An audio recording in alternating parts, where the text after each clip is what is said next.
নমস্কাৰ সকলোকে স্বাগতম জনাইছো আসাম কেৰিয়াৰ পইণ্ট ইউটিউব চেনেলটোলৈ তো বন্ধুসকল আজিৰ ভিডিঅ'টিত আমি আপোনালোকৰ আগন্তুক অনুষ্ঠিত হ'ব লগা এছএছসি এমটিএছ পৰীক্ষাৰ বাবে সহায়ক হোৱাকৈ এটা জিকে ক্লাছ লৈছো তো এই ক্লাছটোত আমি মোস্ট ইম্পৰ্টেন্ট 30টা পলিটিৰ কোৱেশ্চন চাম আৰু পলিটি যেটো আপোনালোকৰ টপিক আছে এই টপিকটো এছএছসি এক্সামৰ কাৰণে খুবেই এটা ইম্পৰ্টেন্ট টপিক হয় ইয়াৰ পৰা ম্যাক্সিমাম কোৱেশ্চন আপোনালোকৰ পলিটি তাৰ পিছত স্পৰ্টছ কাৰেন্ট এফেয়াৰ্স এবিলাকৰ পৰা বেছিকৈ আহে সো পলিটিটো ভালকে চাই যাব ঠিক আছে এই কাৰণে এই ভিডিওটো আপোনালোকে স্কিপ নকৰিব আৰু প্ৰতিটো কোৱেশ্চনে মনত ৰাখিবলৈ চেষ্টা কৰিব তো আৰু এটা কথা আপোনালোকক জনাই থওঁ যদি আপোনালোকৰ এছএছসি এমটিএছ পৰীক্ষাৰ কাৰণে কিছুমান ইম্পৰ্টেন্ট পিডিএফ লাগে অল সাবজেক্টৰ পিডিএফ আপোনালোকে পাব বা এছএছসি জিডিৰ কাৰণে পাই যাব তো এই পিডিএফ খিনি পাবলৈ আমাক এই নাম্বাৰটোত হোৱাটছআপত মেছেজ কৰিব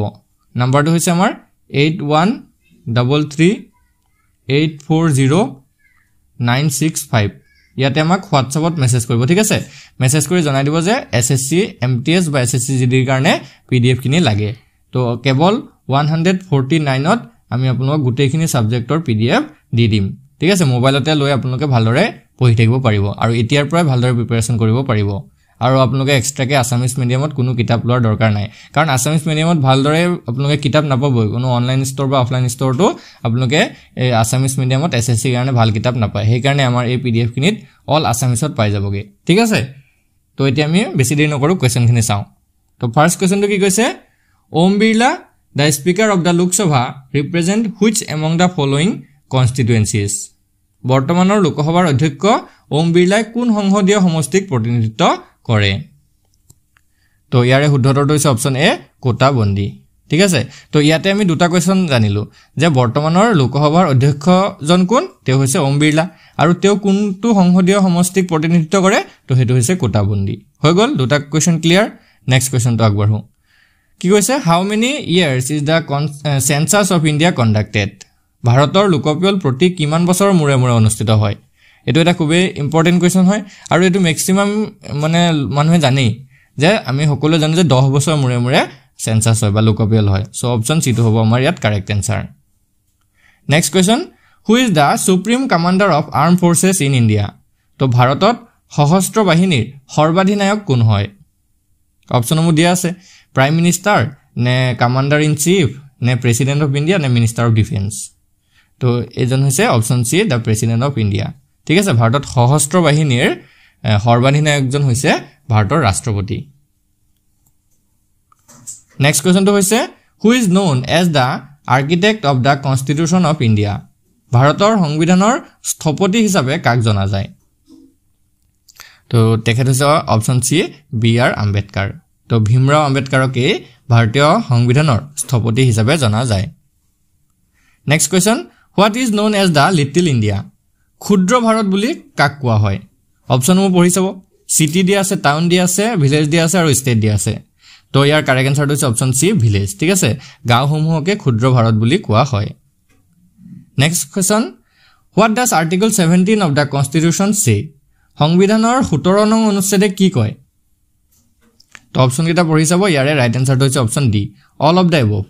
ওপৰ আটাইকেইটা অৰ্থাৎ অস্পৃশ্যতা বিলুপ্ত কৰা অস্পৃশ্যতাৰ অভ্যাস নিষিদ্ধ আৰু অস্পৃশ্যতাৰ অভ্যাস এটা অপৰাধ এই তিনিটা সংবিধানৰ 17 নং অনুচ্ছেদত লিখা আছে next question what is the term of the office of A member of the Rajya Sabha ৰাজ্যসভাৰ সদস্যৰ কাৰ্যকাল কিমান বছৰ হয় ঠিক আছে ইম্পৰ্টেন্ট কোৱেশ্চন হয় ৰাজ্যসভাৰ সদস্যজনৰ কাৰ্যকাল কেই বছৰ থাকে 5 বছৰ 6 বছৰ নে লোকসভাৰ সদস্যৰ দৰে সেম হয় নে 2 বছৰ সো ইয়াৰ ৰাইট আনসাৰটো অপচন বি 6 ইয়াৰ্স 6 বছৰ থাকে next question who was da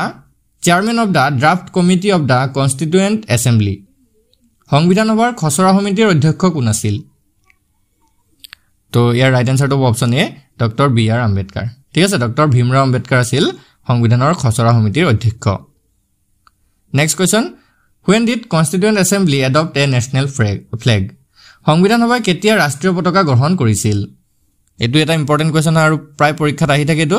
so your right আনসাৰটো হৈছে অপচন বি 22 জুলাই 1947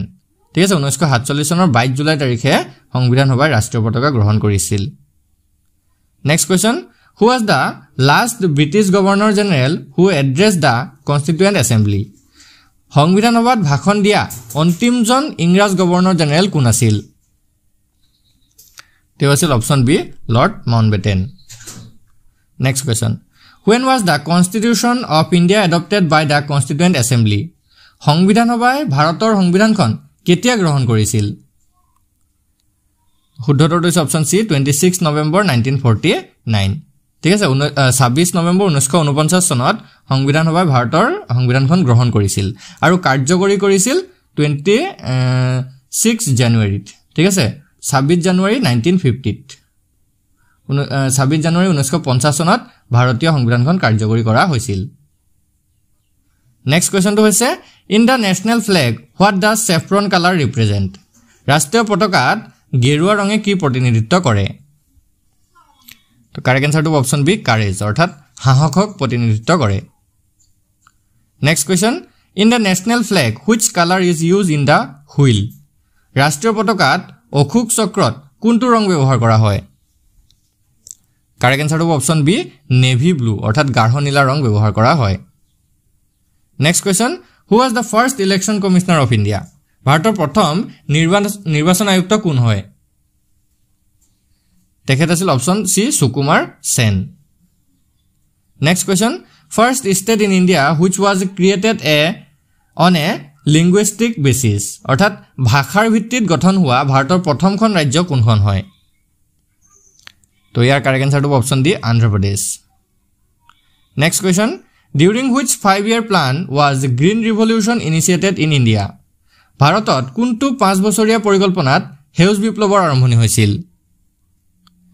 তো এইটো হৈছে option D third 5-year plan অৰ্থাৎ তৃতীয় পঞ্চবাৰ্ষিক পৰিকল্পনাত next question planning commission is a পৰিকল্পনা আয়োগ হৈছে তো পৰিকল্পনা আয়োগটো এটা কি হয়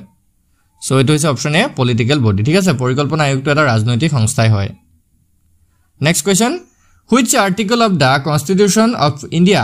mention the post of the chairmen and deputy chairmen of Rajya Sabha ভাৰতৰ সংবিধানৰ কোনটো অনুচ্ছেদত ৰাজ্যসভাৰ অধ্যক্ষ আৰু উপাধ্যক্ষৰ পদৰ কথা উল্লেখ কৰা হৈছে তো এইটো হৈছে অপচন বি 89 ঠিক আছে অনুচ্ছেদ 89 next question which law officer shall have the right to speak in the both the houses of parliament কোনজন আইনী প্ৰাধিকাৰীৰ সংসদৰ দুইখন সদনত কথা কোৱাৰ অধিকাৰ আছে তো তেখেত হৈছে অপচন সি এটৰ্নি জেনেৰেল ঠিক আছে এটৰ্নি জেনেৰেলৰ সংসদৰ দুইখন সদনতে কথা কোৱাৰ অধিকাৰ আছে নেক্সট কোৱেশ্চনটো হৈছে in which session of parliament railway and general budget are presented সংসদৰ কোন অধিৱেশনত ৰেল আৰু সাধাৰণ বাজেট উপস্থাপন কৰা হয় তো এইটো হৈছে অপচন সি উইন্টাৰ সেশন অৰ্থাৎ শীতকালীন অধিৱেশনত নেক্সট কোৱেশ্চনটো হৈছে where wards committees are found ward সমিতিবোৰ ক'ত পোৱা যায় কাৰেক্ট আনসাৰটো অপচন সি মিউনিচিপালিটিজ পৌৰসভাত ৱাৰ্ড সমিতিবোৰ পোৱা যায় next question who has the authority to approve president rule in the state ৰাজ্যত ৰাষ্ট্ৰপতি শাসন অনুমোদন কৰাৰ কৰ্তৃত্ব কাৰ আছে তো এইটো হৈছে অপচন এ পাৰ্লিয়ামেন্ট অৰ্থাৎ সংসদৰ আছে নেক্সট কোৱেশ্চনটো হৈছে constitutionally who has the power to make a law on the subject mention in the union list সাংবিধানিকভাৱে কেন্দ্ৰীয় তালিকাত উল্লেখ কৰা বিষয়ত আইন প্ৰণয়ন কৰাৰ ক্ষমতা কাৰ আছে তো এইটো হৈছে অপচন বি পাৰ্লিয়ামেন্ট অৰ্থাৎ সংসদৰ আছে next question how many members are nominated to the Rajya Sabha ৰাজ্যসভালৈ কিমানজন সদস্য মনোনীত কৰা হয় তো বন্ধুসকল ইয়াৰ কাৰেক্ট আনসাৰটো অপচন বি 12 অৰ্থাৎ 12 জন সদস্য মনোনীত কৰা হয় next question according to which article of the Indian constitution is Hindi in Devanagari script the official language of India ভাৰতীয় সংবিধানৰ কোনটো অনুচ্ছেদ অনুসৰি দেৱনাগৰী লিপিৰ হিন্দী ভাৰতৰ চৰকাৰী ভাষা হয় তো এইটো হৈছে option B article 343 next question who among the following was the first chief justice of India and assume office on 26 January 1950 নিম্নলিখিত কোনজন ভাৰতৰ প্ৰথম মুখ্য ন্যায়াধীশ আছিল আৰু তেওঁ 1950 চনৰ 26 জানুৱাৰীত কাৰ্যভাৰ গ্ৰহণ কৰিছিল তো তেখেত কোন আছিল সুধিছে তো ইয়াৰ কাৰেক্ট আনসাৰটো অপচন সি হৰিলাল কানিয়া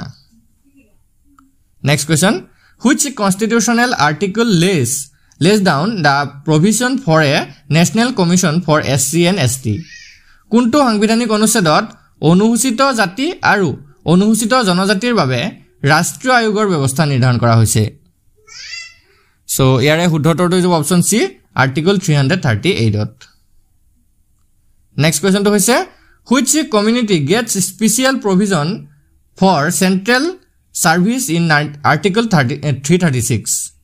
অনুচ্ছেদ 336ত কোন সম্প্ৰদায়ে কেন্দ্ৰীয় সেৱাৰ বাবে বিশেষ ব্যৱস্থা লাভ কৰিছে? তো ইয়াৰে শুদ্ধ উত্তৰটো অপচন ডি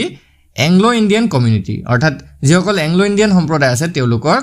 এটা বিশেষ ব্যৱস্থা দিয়া হৈছে আৰু হেতু কোড দিছে অনুচ্ছেদ 336ত। নেক্সট কোৱেশ্চন,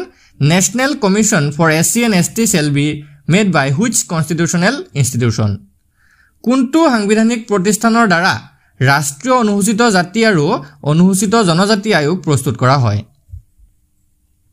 তো এইটো হৈছে অপচন এ পাৰ্লিয়ামেণ্ট, অৰ্থাৎ সংসদৰ দ্বাৰা। আজি ভিডিঅ'ৰ লাষ্ট কোৱেশ্চন এইটো, which constitutional article defines the Panchayati ৰাজ?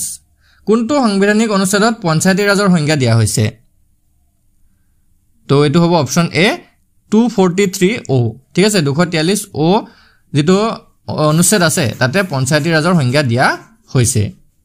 তো আজি ভিডিঅ'ৰ কোৱেশ্চনখিনি যদি ভাল লাগিলে ভিডিঅ'টো এটা লাইক কৰি দিব আৰু চেনেলটো সাবস্ক্ৰাইব কৰি থব, কাৰণ এনেকুৱা ধৰণৰ SSC পৰীক্ষাৰ কাৰণে এতিয়া আমি অল সাবজেক্টৰ ভিডিঅ'সমূহ আপোনালোকৰ ইয়াতে দি থাকিম। আৰু PDF সমূহ যদি আপোনালোকৰ লাগে, PDF সমূহৰ পৰা যদি ভালদৰে গোটেইখিনি A to Z পঢ়িম বুলি ভাবি আছে তেতিয়া আমাক এই নম্বৰটোত এতিয়াই হোৱাটছআপত মেছেজ কৰিব। নম্বৰটো হৈছে 8133840965।